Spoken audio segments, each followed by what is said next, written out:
Baroya İstanbulê û Odeya Doktorên Tirk îto prenskonferansek li ser rewşa girtiyên nexweş li taxa Fatiha İstanbulê li avahiya îtoyê pêkanîn. Di vê prenskonferansê de hat diyarkirin ku girtiyên nexweş ên giranên dibin şert û mercên zindanan de nikarin werin dermankirin û şopandina wan zor e û divê ji ber vê yekê jî werin berdan.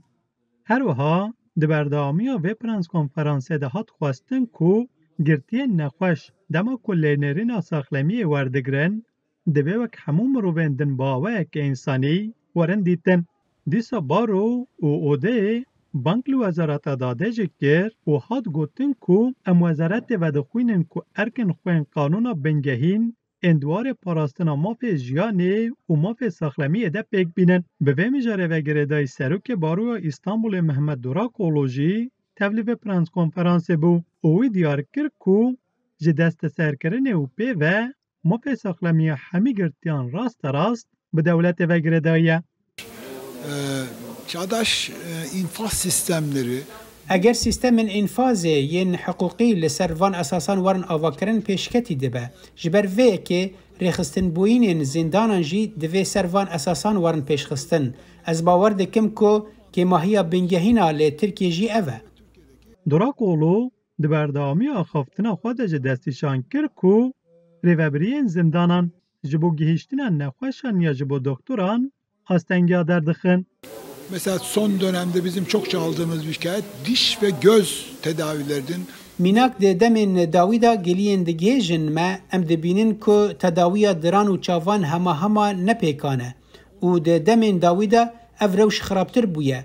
Li vir rewşa girtiyan nexweş e û qanûn û biryarên saziya tiba edlî jî li gor min xeletiyeke mezin e. Her wiha heta biryarên saziya tiba edlî yên dibin çavdêriya serdozgeriya komarê ra derbas dibin jî ez xelet û nedemokratîk dibînim. Seroka Odeya Doktorên Tirk, Profesör Doktor Nergis Erdoğan jî destîşan kir ku ji ber ku ew rêxistinekê saxlemiyê ne, ew rasterast li ser vê mijarê disekinin. Hasta mahpuslar için dediğim gibi bizi Di demên dawî de serlêdanên girtiyên nexweş pir zêde bûne û ji ber vê yekê me ev preskonferans darxist bi awayekê kelemçekirî dermankirina girtiyan binpêkirinekê mezin ya mafên mirovan û mafê saxlemiyê ye. Ji aliyekê din ve ez dixwazim bêjim ku hevkarên me jî li vir meqdûr dibin. Hevkarên me ciwanin û bi derfetên kêm û di demeke kin de divê girtiyên kelemçekirî derman bikin. û her wiha zextên hêzên evlehiyê jî li ser hevkarên me hene. Profesör Erdoğan di berdewamiya axaftina xwe de jî balkişan ser rewşa ATK jî û wiha axaftina xwe qedand. en can yakıcı meselelerden birisi Adli Tıp Kurumu'nun Yek mijara herî giring jî rewşa saziya tibba edlî ya ATK ye. Nexweşxane raportan ku mirovên bê alî û herî pispor amade kirine didin ATK û ev sazî vê raportê nade ber çavan û bêrêzî li van pisporan tê kirin. Berdana girtiyan pêşîn bi erêkirina ATK û piştî jî bi pejirandina serdozgeriyê pêk tê. Ev rewş ne di warê hiqûqê de ne jî di warê bijîşkî de nayê qebûl kirin.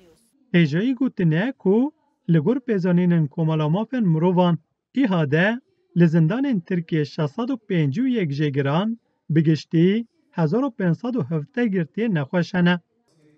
Membotanî, Deng Amerîka, İstanbul.